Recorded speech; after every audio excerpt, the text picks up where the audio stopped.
Welcome to The Crooked Climb with Suzanne and Denise. Life and business are not linear. Let's get moving with honest, reliable, and unbiased information you can use to master life and business. We've all experienced life's ups and downs. In this show, Suzanne and Denise are committed to moving onward, upward, and most of all, learning from the biggest challenges we face in life and business. Join in the conversations with experts in their respective fields of health, wellness, personal development, fitness, and fun. And that's not all. Your path to self-mastery starts here. No climb is a straight line. Goals are achievable with clear targets. The ascent begins now. Hello, everyone.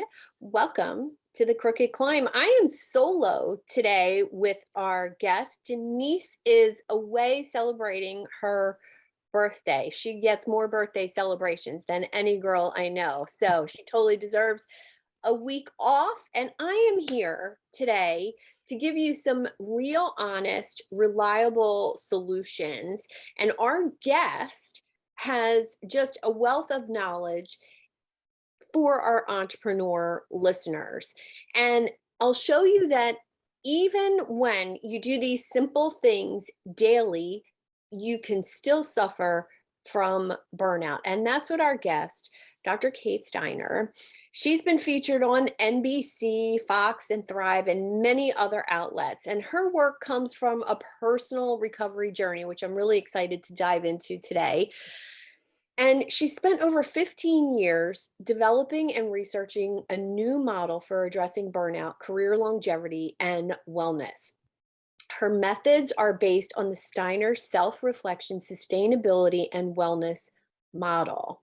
Sounds like something that she invented herself. She's featured on Transformation Talk Radio, Cornelia Stephanie Media, and wherever you find your favorite podcasts. Welcome, Dr. Kate. I am super excited to dive into this with you today.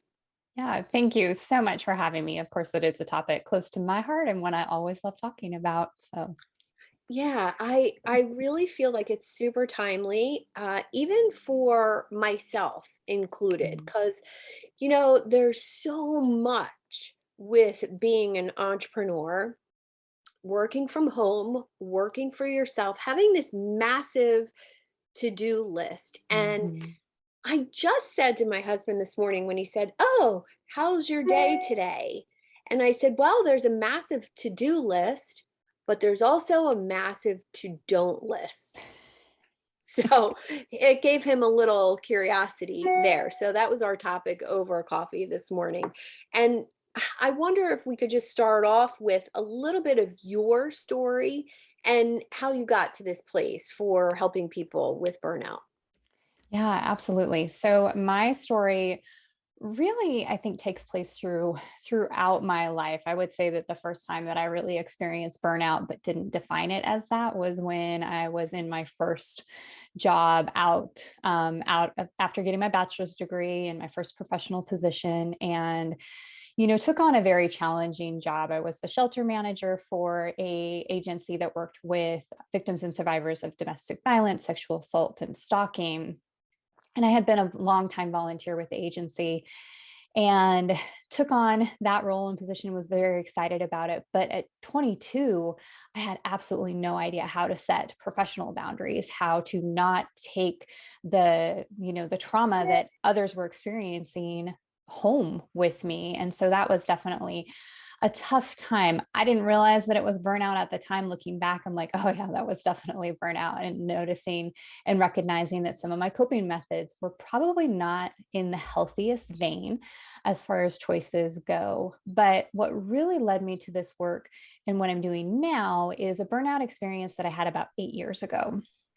And I was working in student affairs, higher education. It can be very challenging, very demanding work, lots of hours, lots of evenings, lots of weekends, and was feeling really overwhelmed by my job.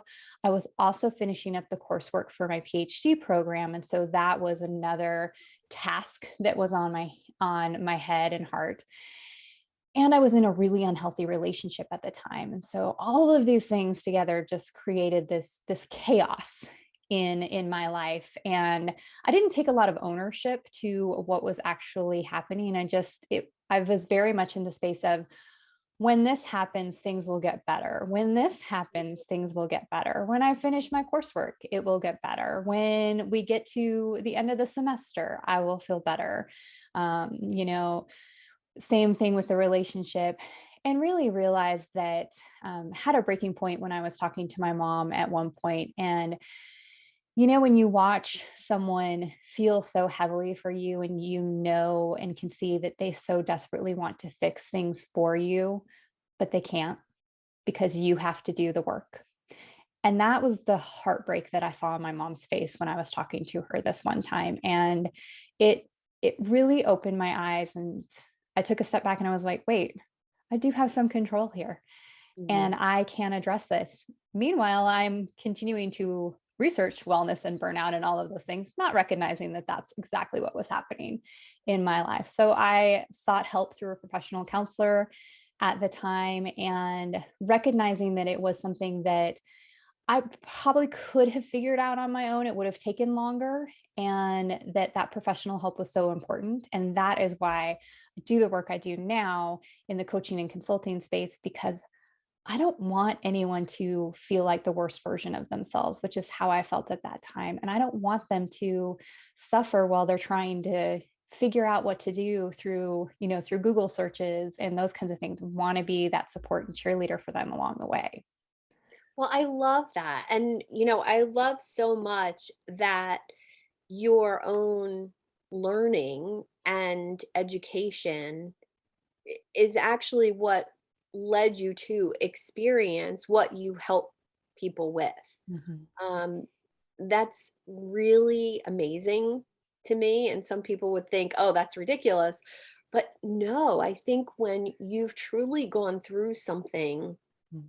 that your future clients are going to go through, Yeah.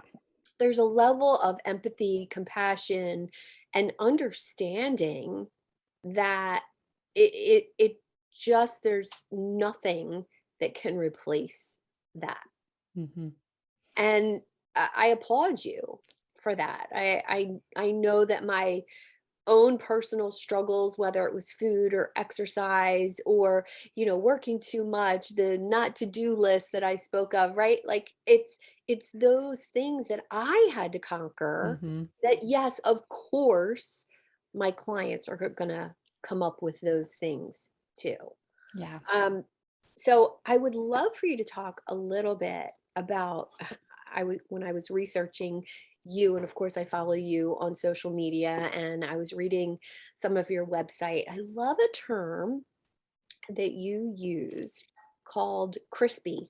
Yes. I want to dive into this, and I'm feeling like before you get crispy, there's some warning signs, and let's just dive in. Yeah, absolutely. So feeling crispy is how I personally identify and have identified my own burnout. But when I talk about it, people are like, "Oh, that makes a lot of sense." So Yeah. I definitely utilize it as far as programming and those kind of things. And the visualization for me actually comes from the movie Christmas Vacation. And the scene where they are having dinner and the turkey is on the table, and they're all really excited to dig into this, what looks to be a beautifully, perfectly roasted turkey. Mhm.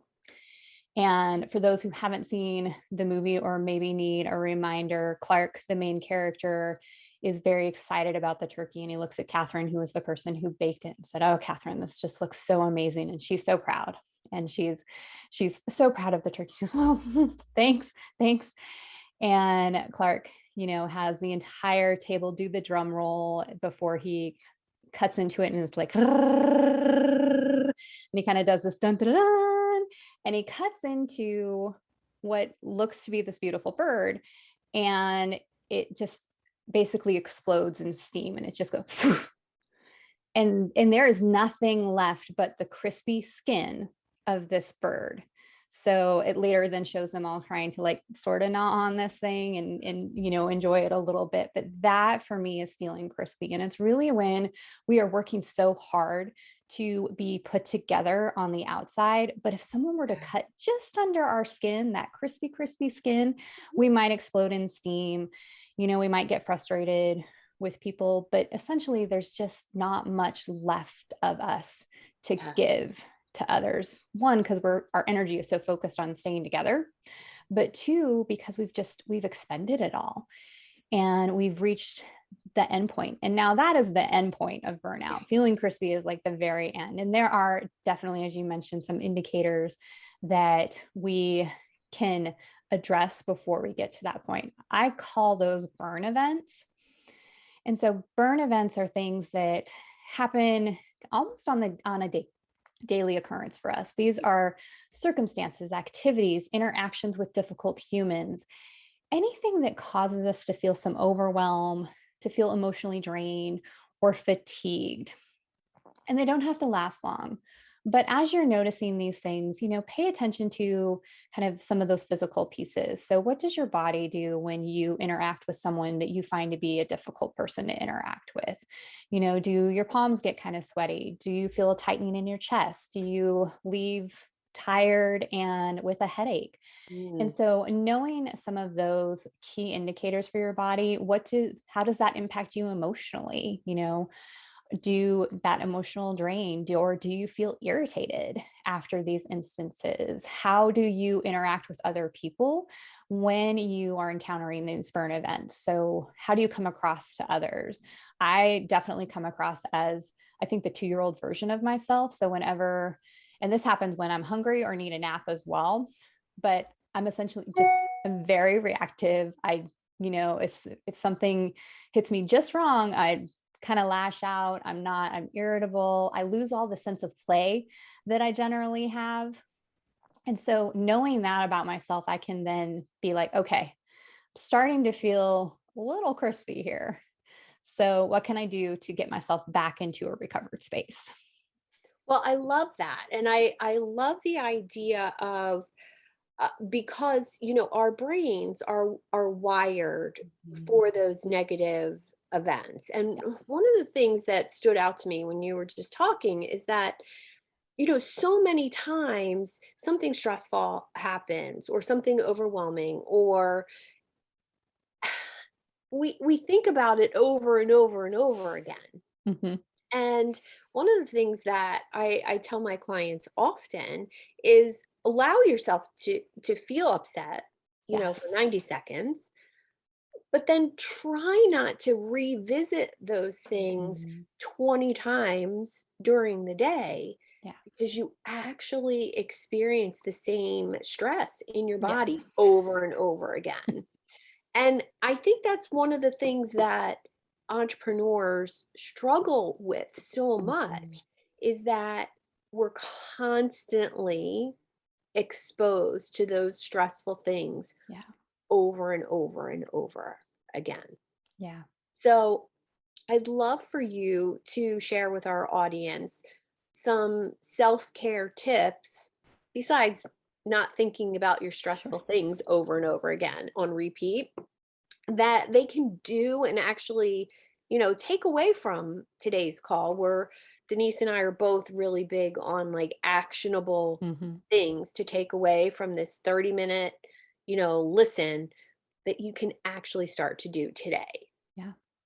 Yeah, I think there are a couple of things, and to speak to that aspect in particular with entrepreneurs, and yes, when we have a negative experience or something that is upsetting to us, we absolutely want to experience the feelings and emotions that come along with that. I then also like to, both for myself and recommend to clients, to purge those thoughts. And there are lots of different ways that you can do that. One of my favorite ways is writing them all out. And I basically call it a resentment list. Love that. And so write out your resentments, write out what's upsetting you. Sometimes I'll do this first thing in the morning. If I wake up with these thoughts or they've been churning all night, I don't want to take them into my day.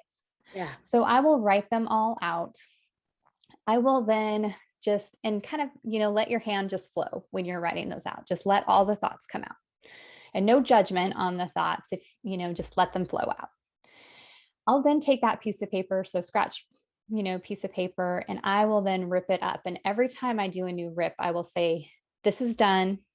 This is done. This is done with each rip.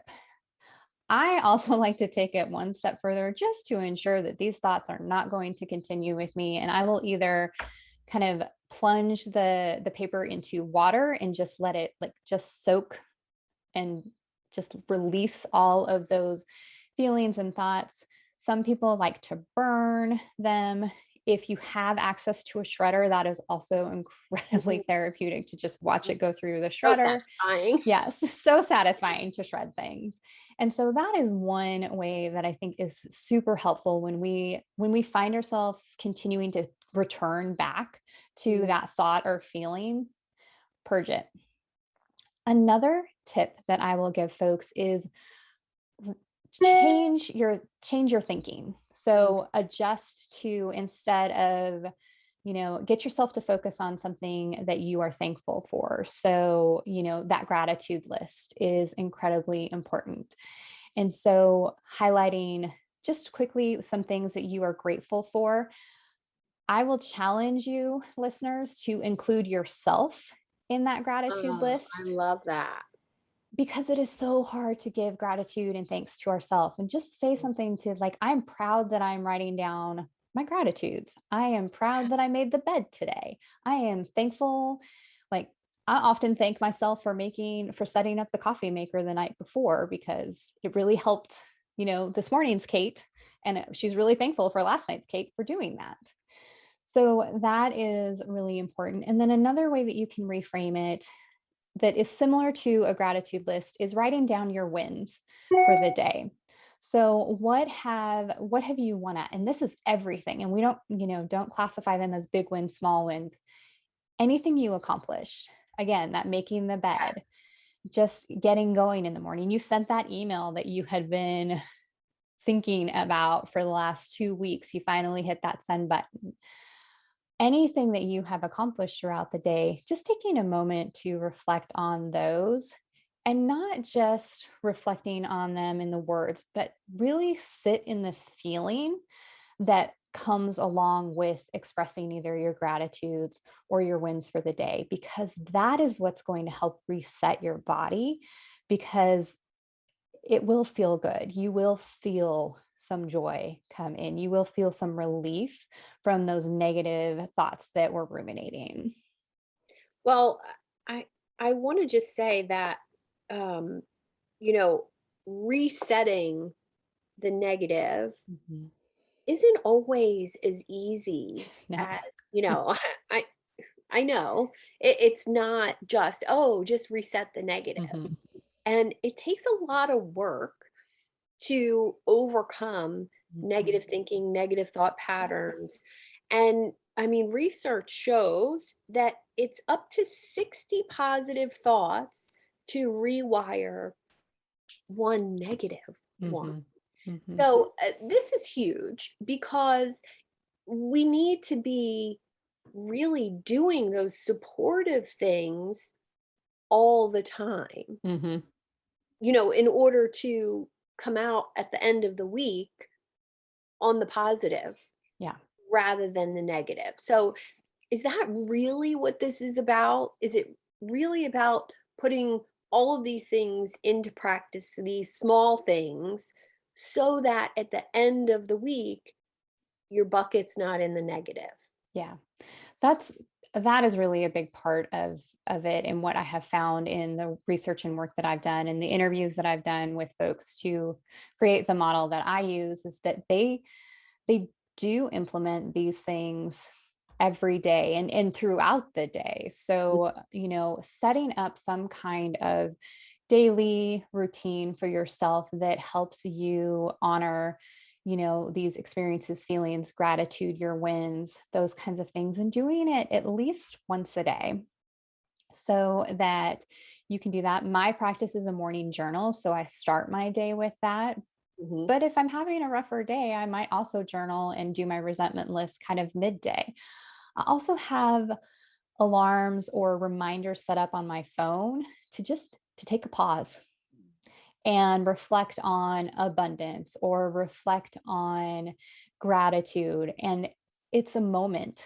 It Mm. probably takes less than 30 seconds for me to look at that reminder and take a deep breath and then carry on with my day. So setting up systems for yourself is just like in business, having systems is incredibly important for you to be able to get the work done and not feel overwhelmed. It's the same when it comes to our burnout recovery, setting up the system so it just becomes this natural habit for you is really important.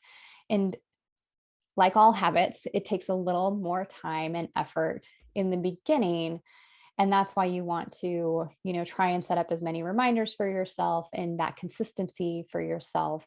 But eventually you do naturally start to have that reframe because you have done the work you need to do to rewire your brain. Yeah, I totally agree with that. I mean, in the work that I do, having people have systems, processes, the habits that they need. I'm a huge fan of stacking habits. Yes. So one of the things that I did in the beginning of my journey was learn to stack those habits. And I Mhm. forget who suggested it to me, one of my early teachers. And they said, well, do those positive affirmations when you're brushing your teeth. Mhm. I spent 20 years as a dental hygienist. I'm not missing flossing and Yeah. brushing my teeth 2 or 3 times a day. Um, so it's the perfect time Mhm. to add on that other Yes. habit. Um, and, now I can't even touch my toothbrush without those positive Mhm. things rolling through my head. So that's kind of Yes. cool, how it's Yeah. ingrained. Yes. Um, so I I would love that love practice.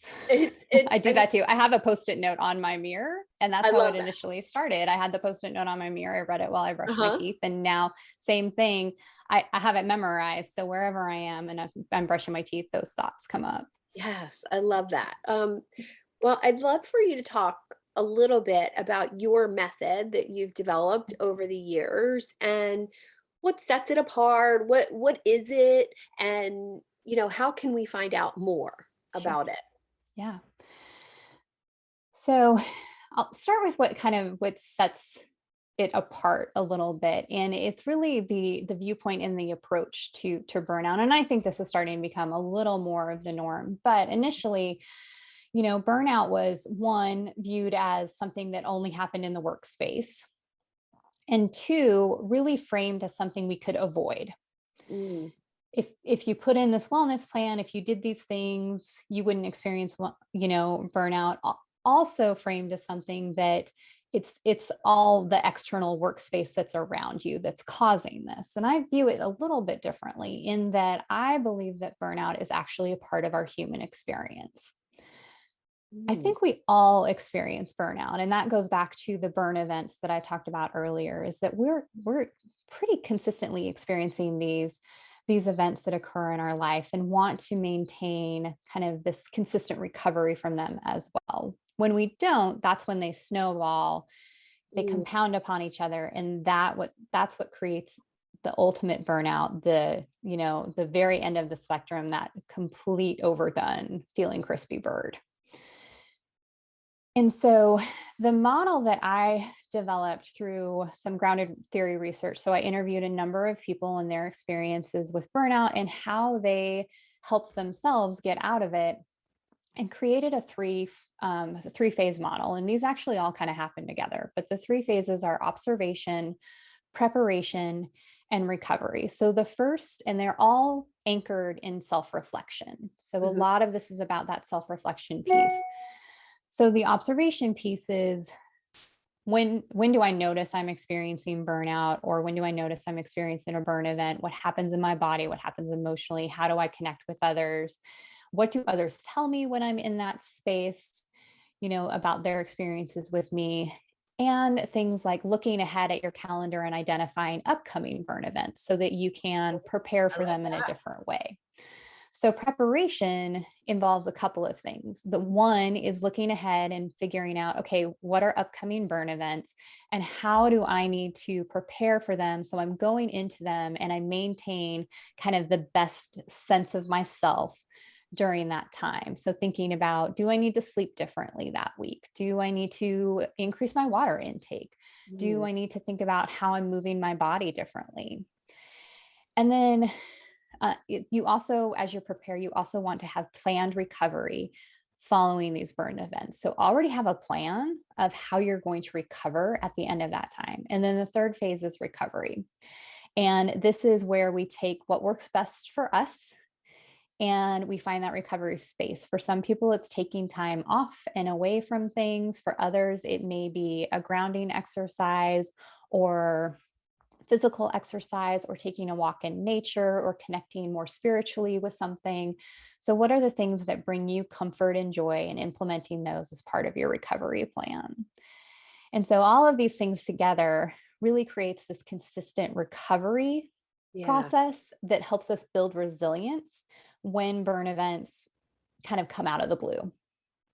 Well, I can't believe we're at the end of our 30 minutes together already. This is crazy.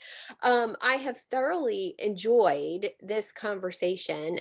How can our listeners find out more about you? Yeah, they can find me on all the social medias at Dr. Kate Steiner, or seek me out online at drkatesteiner.com. Awesome. Thank you so much for being here today. Thank you.